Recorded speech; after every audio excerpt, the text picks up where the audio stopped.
یریږي چې روژه راشي د 15 قسمه ترکارۍ پرتې وي. والله که دا رحمت دی او که دا برکت دی، دا ویلي چا دي؟ دا رحمت او برکت نه دی.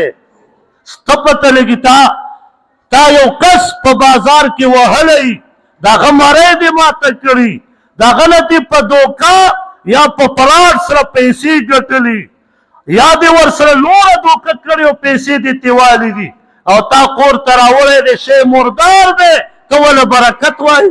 په دوکې دې کور ته روټۍ راوړې ده، ته ولې برکت وایي؟ والله که دا برکت دی، دا برکت دو دی نه، دا ظلم دی. الله رب العزت برکت دی ته نه وایي. الله رب العزت برکت او رحمت دی ته وایي چې زما بنده چې بل مسلمان دنه خوشحاله شي، بل مسلمان ته تکلیف ونه رسي، بل مسلمان ته د تکلیف د شیونو نه هغه لارې کوي او مسلمان خوشحاله، نو بس پوه شه چې ستا هغه رحمت او برکت تا په دې کې وګټه.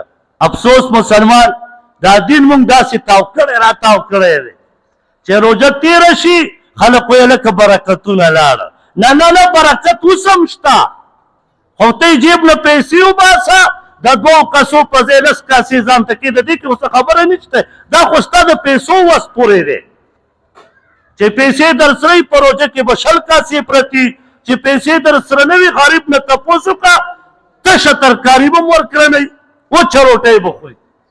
دا برکت یوازې په کاسو کې دی.